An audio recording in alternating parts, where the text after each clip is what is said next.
How many rounds are we at? What's the count for the year? 138. Official. Yeah. Scores. That's 138 scores. Yeah. So I think, man, I shot 138. Season's going good.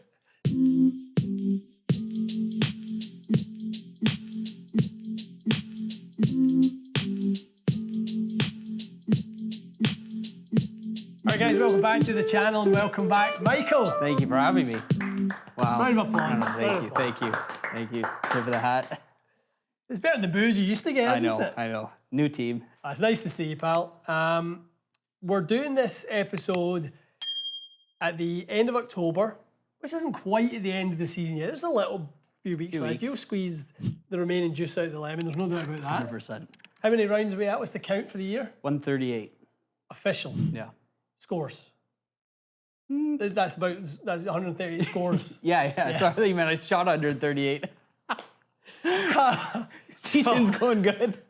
So there's about probably 160 rounds that you played all in all, other kind of club events, etc. You played a lot of golf. Let's just get to the nuts and bolts of it. You've had a great season. Mm-hmm. Yeah. Tell us a little bit about kind of where your game's at and kind of, what do you want to achieve for next year? I think it started like in the winter. I actually practiced a lot more than I ever had. And then played a bunch of golf January to March. Yep. So game was good. I was happy with how I was striking it. Scores were, mid to high 70s. I was pretty ho-hum, pretty happy. And then when the season started, like I said, I think feels like I've played every day this summer. Yep. And it's some really great golf.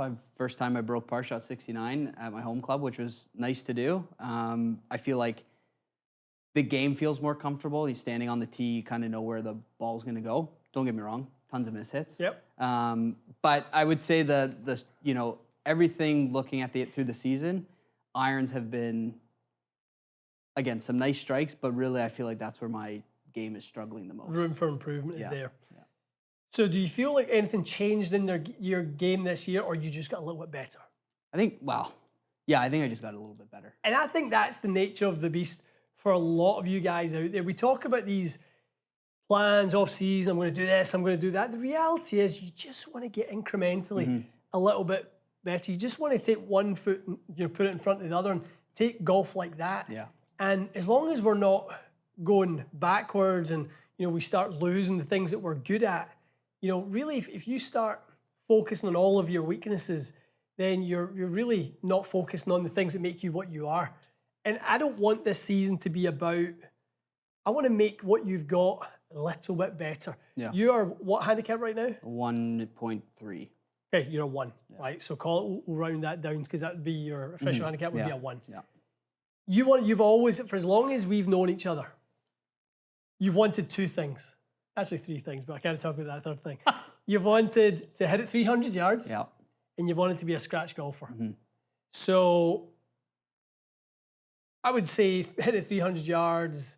Do you need to hit it 300 yards now? I mean, not really. Not really. You don't need to. There's some days where you catch one and it goes a lot further ground conditions, which is great. I would say, like, looking through the season, every time I played, almost stopped looking at I've missed a green here, and I was understanding, okay, if I just put myself into play, middle of the green, 2 putts and walk away, I'd get a string of pars, or you end up parring 11 holes in a row, and you're like, how am I doing that? I'm just playing sensible golf rather than trying to fire at a pin.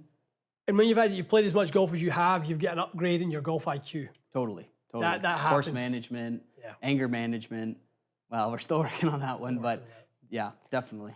Well, and that's a part of this as well. And guys, the reason we're talking about off-season programs, as much as I want to really focus on this with Mike and get his game tip-top shape by the time spring rolls around. And I think, to be honest, I think you could probably get to being a scratch golfer by about the time, spring rolls around. But we want to implement a plan. And I want to implement a plan for you guys. And I want you to know what a plan from the Fraser Golf Institute would look like. So we're going to do some baseline testing with Mikey. It would be quite easy to go in and go, okay, let's have a look at your swing and start analysing what your elbows are doing and things that we've looked at in the past, because I'm going to end up giving you the same lesson I gave you last time. That's the reality. I would end up doing the same stuff. We might talk about a couple of things that we want to do, but I'm not coming in here today to try and break up something that's working. If you want to get to a scratch, I'm just going to make what you do a little bit better. Yeah. I'm going to polish the rock a little bit. You know, I'm going to make Mikey better in all the ways that he's currently good and get those marginal gains on our side. If you came to me and said, I want to be +5, I'd be like, okay, so you currently are, you know, a third division team and you want to play in the Premier League. Yeah. Right? You know, there's levels to this game. You know, +5 and 1 handicap are not just separated by 6 shots. Correct. There's an insane amount of consistency, both physical and mental. When you start getting under par, how comfortable are you taking that, you know, deep? Yeah. You know, the fact you've done it once, I mean, how were you feeling when you knew you had to score going that day? Yeah, it was obviously You're in the very back of your conscious mind, you're about it. like, okay, protect. Keep going. Yeah. Yeah. So I want to go through some testing with Mikey. I want to see where his game is at. Wedge testing. I want to do some proximity testing. I want to know how his scoring clubs are. I want to know how his 5 to 9 iron proximity and consistency of his delivery are. And I want to see how his driver is at. So we're going to implement a plan from this, from doing some tests with Mikey. We're going to take a look at where we can make improvements as we get into next season. All right, Michael, we're going to start you off at 50 yards. What's your club of choice? 60 degree. I know you don't like that answer, but Well, let's see. Listen, you've got to where you've got to of your choices. I'm not genuinely, like, your choice around the green are maybe a little bit suspect at times. But let me see your 60 to start it's with. still in the bag. What's that, 50? That's not bad. That's okay. But it's dirty, filthy. Right. When it comes to, we've done a lot of testing on these things, you know, for the last little while when it comes to spin rates and stuff. One of the lowest hanging fruit of all, just have clean grooves. No excuses. No excuses. Right. 50 yards. How's your wedge game? It's okay. I wouldn't say it's great. I will say for some of this distance over the summer when we've played, I've used 55 or 56 more around the greens, opening up a bit, and it has been more consistent. But if someone said right now, hit a 50-yard shot, the first wedge I'd grab is a 60 degree. No, it's not bad. Your initial reaction was that was A wee bit long, but you know, one thing I don't do outside is from this yardage, laser it. Like if it's kind of around the green, 40 yards, 30 yards, like I'll never go, I'm 30 yards and then try to feel a 30 yard. It's all just, I guess, feel. one of the things that if you'd watched the channel this year, you'd have seen Like and subscribe. Like and subscribe, all of you. The Wedge Matrix video, something that we've implemented, and I get it in the comments on all of our on-course videos. For however my game has been this year, sometimes good, sometimes bad, having the Wedge Matrix has made the biggest difference. When, especially as we do the graduation season, some of the course lengths were not that long. You get so many wedges. And having the club to pull at a certain time, and there's no doubt, there's no guesswork as to how long that swing needs to be, what club it needs to be. You know intimately. If there's going to be 3 clubs that I want you to know intimately in your bag, it'd be your gap wedge, sand wedge, lob wedge. Because you're covering such a wide range of distances with those 3 clubs. Right. No other club in the bag can't cover such a wide distance net, okay? I guess I got to watch that video. 2 more. Yeah, you should. And you should too. One thing I'd like you to add into the routine is just feel it first. 50 yards. A practice swing. Yeah, just a little bit of like a, okay, at 50 yards, I'm going to have to swing about this far back, have this type of speed, right? And obviously a shot that goes 50 doesn't have to fly 50. 45, right, okay. 47, you have to skip.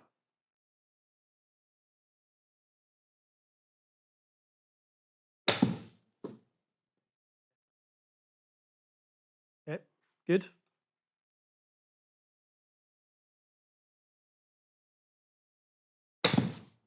I could hear that one was just kind of clipped a little lower down on the head. Okay.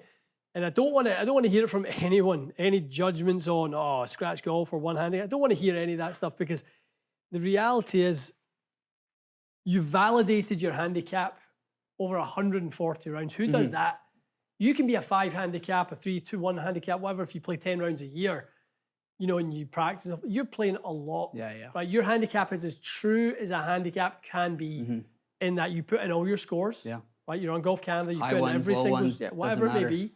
And the handicap system is what it is. So being you're 8 best from 20. Totally. You're not saying you're shooting 1 over par every time you play. I wish. Right? But that's just the nature of the beast. It's not your fault. Yeah. But we see that dispersion circle. We've got room for improvement on that. Okay. Again, I'm not going to overly analyze that. So go to your sandwich for me.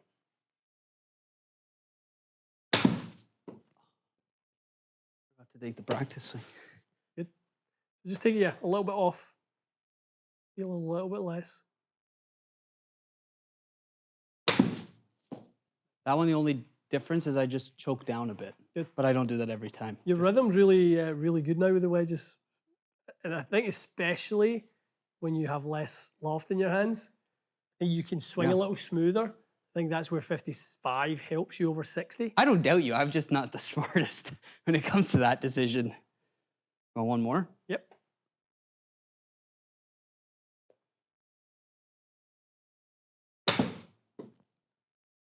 Everyone has real sweet spot yardages, Mikey. 75 is a good one for you. Yeah. I think on the whole, your 75 yard shot is a much stronger yardage for you. Yeah. If you look at your delivery, dynamic loft was a little bit better, lie angle was better, face angle was similar, path was similar. So primarily your biggest issue, your path is very consistent, your face is a hair on the inconsistent side of things. There's something to be learned from that. Your face tends to get a little bit on the closed side. So again, good baselines to have so that when we move forward, like what can we improve when it comes to your wedge control? Yeah. We're going to want to control, obviously, dynamic loft. We're going to want to control where strike was a tad a wee bit high. But yeah, we want to control the face angle as it's sort of open or closed. All right, let's go into. I want to go into 9-iron full. Okay, so we're into the iron analysis. We're going to look at 9-iron, 7-iron, 5-iron. Okay. We're going to look at 3 different deliveries and see what tendencies we can kind of derive from that. Okay. If you were to tell me, if you were looking at your short irons, mid irons, long irons, what would you tell me? Short irons are probably more confident in to take if you have to take a full rip to get it further than what the actual number it flies. Yep. Mid irons, it's like hit and miss. The shape is too much right now, what I've been noticing. And then long irons, as you know, I've been struggling with 5-iron. 5-iron was a pretty consistent club for me. And then this one, I've had to change it a little bit. It's okay. It's 50-50. But I would say long irons are not very good. And one thing I'd love for you to do, and again, this will be a big part of the overall strategy as we build a robust plan for you to get better, is I would like you to use a system that gives you individual club performance in the bag. Strokes gained, where's your miss, what's your spread on distance control, your proximity, all that sort of stuff. Lots of systems out there that are really, really good. And I think we could identify probably one for you to use over the next little while. But I would love to have individual data on every single club so we can pinpoint what is it about this 5-iron that we don't like. Is it, distance or accuracy or both?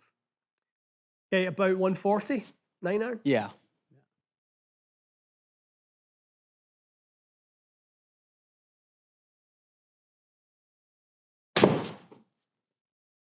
Missed it a little bit, but it was fine, yeah. What did you feel you missed? Because it was right out the middle. Yeah, to be honest, it felt toey. Felt like a toey strike.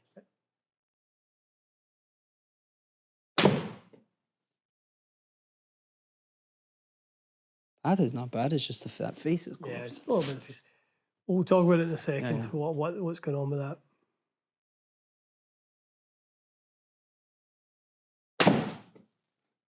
Okay, good.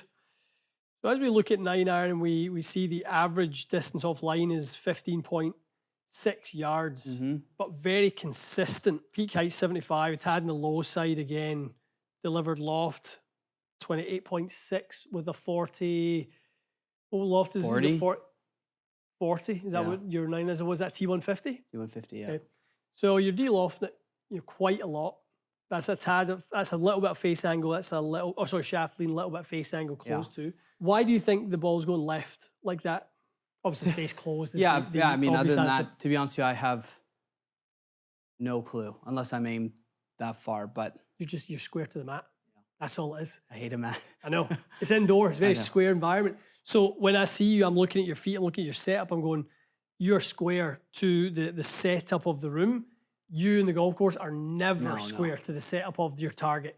You aim probably about 15 yards right, and you pull it back online. Right. You're very consistent at what you do. It's the same over and over again. We look at that little collection pocket.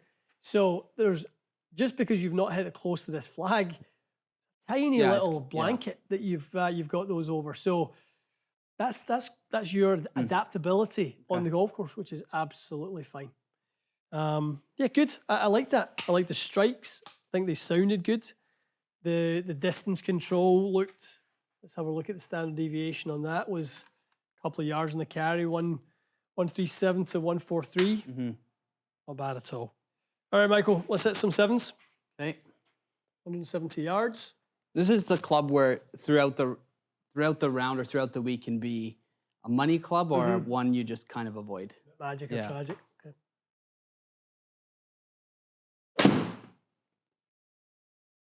Nice. I mean, that's as good as I'm going to hit it.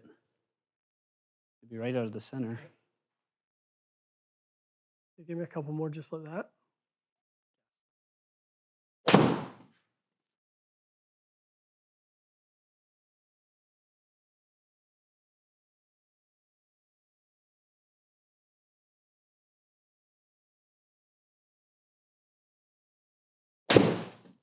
You're not a bad strikes. The hair open with the face.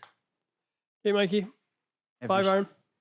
Another one in the bag where it's Magic or tragic. Yeah, if it's good, it's one of those you're like, wow, this is perfect, and then. And something we've seen in the past with you is when you get to the 5 iron, you start to lose the height. Yeah. Start to get a little bit flat in the angle of descent. That's not bad though. I mean, your 9 iron flew at about 75 feet of peak height. 5 iron's about the same. Yeah. That's like a bullet. It is a little bit. Maybe I need a hybrid. Again.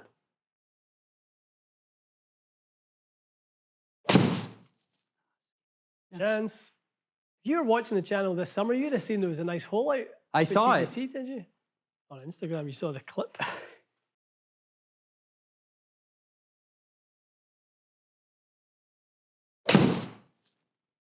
Too bad it was hit good. It's just left. Good strike. All right.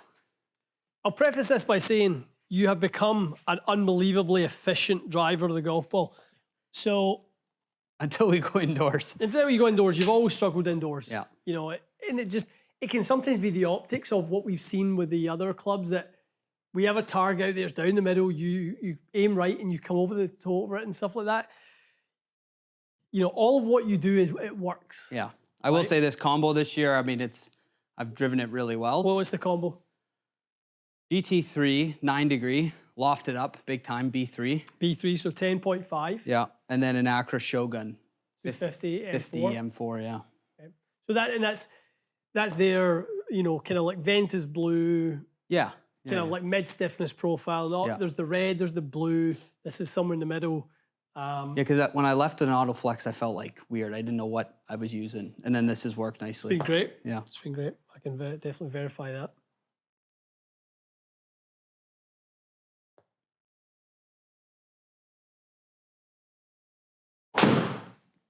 That looks like you. Yeah. Run ball. I mean, that looks like you. Yeah. Probably 102 miles an hour club head speed. Yeah. 104.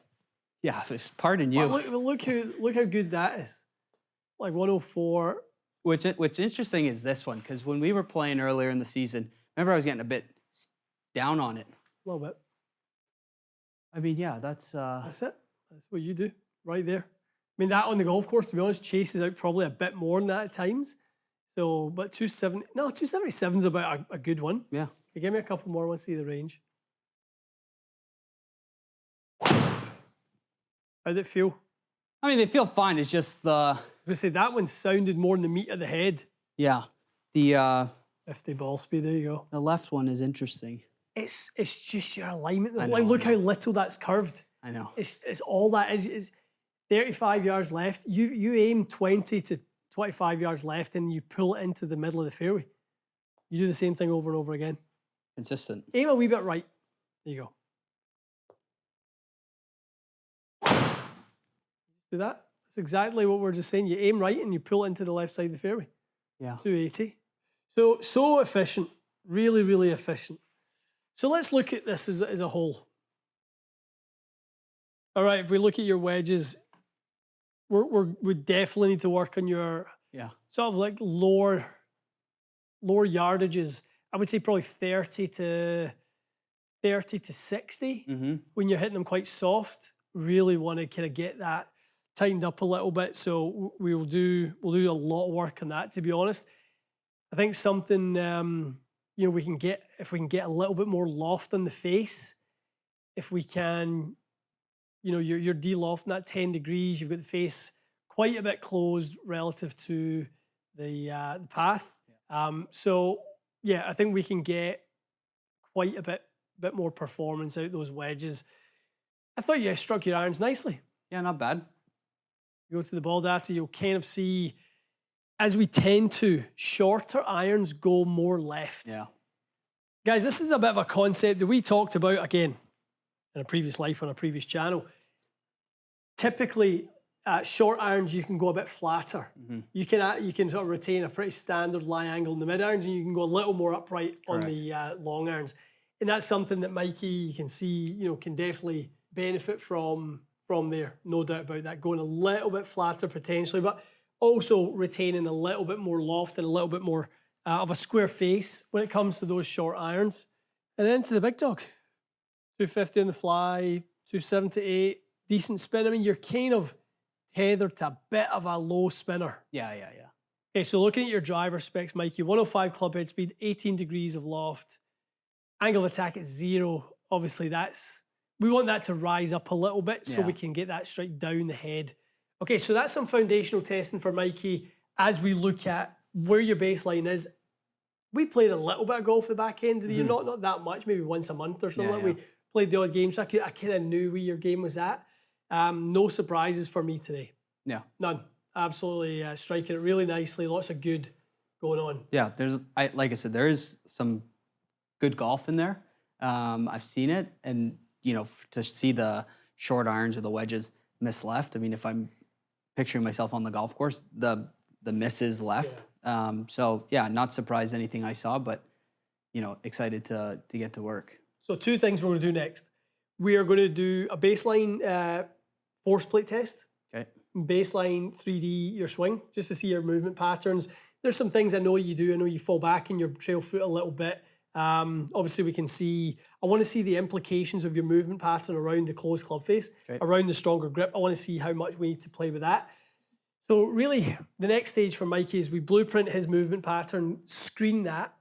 As I said, I don't want to mess with anything. You've been to enough coaches that have went, okay, we've got to fix your grip, we've got to do this, do that. We're not going to do that, but we are going to look at strength and speed. We're going to do baseline strength and speed testing. I want to do some of the core TPI tests with you, the med ball throw. We want to do your vertical jump. We want to do your seated throw. And again, those are brilliant baseline tests that reflect someone's upside when it comes to their speed. You're at 104 today, 105, and you push it. No question, you could be 110. Can you get from 0 angle of attack to 2 degrees up? Sure. Absolutely. Yeah. So I think we can take that total number and turn that into your carry number by the time we get to next April. I will say, like, to see it at the angle of attack with the driver at 0 gives me hope to get it to 2 up on it versus being 1.5 down on it. To really change that, to me, seemed like a lot of work. Definitely. And I'll be honest, I'm lazy. I don't want to do all that work. Inherently, though, it should be the path of least resistance. You should be trying to make it as easy as it possibly could be. I don't want you to have to go away and have to become back a new golfer. That's not what you're asking me for. Yeah. You want to become a scratch golfer and you're a 1 handicapper right now. But I think there's some low-hanging fruit for Mikey that we can definitely get to. as we start to get into doing the testing, I want to get you doing some more precision and face angle control. That's going to be around your face to path. I'm going to get that tighter. Yeah. I want to get your dynamic loft a little bit better as well. I don't want that coming down so much so you lose the spinner. We're doing this off of a bare perfect lie with high quality golf balls. I would fear certain conditions for you that you could get some jumpers. Totally. Dry summer conditions, you can get like a little bit flighty. Somebody who leans the shaft and doesn't create much spin, that could be a potential. Over the back. Yeah, you could definitely get some jumpy ones without a shadow of a doubt. And then we're going to get into some scoring skills down the line that once we've got some new implementation into the game, and we'll see that we're going to implement the things that we think based on the golf courses you play. I'm going to call it 65 to 6800 be the window you play most of your golf. I'm going to make a formula for somebody who hits driver 90% of the time. Let's be honest. I'm going to basically make a formula for you in that I can basically dictate, I know exactly what clubs you're going to be hitting. And I'm going to get you some skills that will allow you to challenge yourself to bring in that proximity. Like we saw with the 50-yard shot for Mikey, front to back, that north-south is a little bit too kind of wide right now. We'll really, really tighten that up. So wedge matrix stuff, all the scoring stuff. So guys, we're going to link all the stuff to Mikey's kind of 5-step, 5-phase plan to his off-season gains. We're going to input all of his information that we saw today into a spreadsheet. We're going to call that day one, and we're going to blueprint this on a monthly basis. And as we go through this testing, kind of like the end of month is no longer for you, a tournament play or anything like that. We're just going to re-baseline test. Are we moving in the right direction? Are we not? What's our strength? If we're looking at the dynamometer to your wrist strength or your hand strength, are we moving in the right direction? Little marginal gains. We joked a few months ago, or a few years ago actually, imagine you get 1 mile an hour faster every month in the off season. Sign me up. And there's 6 or 7 of them. By the time we get to April, we're sitting in October, we will literally have 7 opportunities to be 1 mile an hour faster. You'd be 112. Perfect. That'd be nice. I'll take it. That would be nice. Okay, guys, off-season training with Mikey. I'm excited for the journey. I'm excited for you guys as well. We'll get that template over to you guys. We'll try and create a bit of a kind of community element to this. We want to be able to support one another. Let us know in the comments if this is something that resonates with you, that you feel like you're at a stage where you want to break through that glass ceiling, that barrier that's just sitting above your head where you're at a certain level and you want to get to the next level. Come and tell us in the comments, make yourself known to us that you're going to stay with us through this journey, going to join Mikey, and I'll be there with you guys also. I think Cody and Casey are also on their own journeys. You'll see more about that in the upcoming videos. All right, stay tuned for more. We'll see you again soon.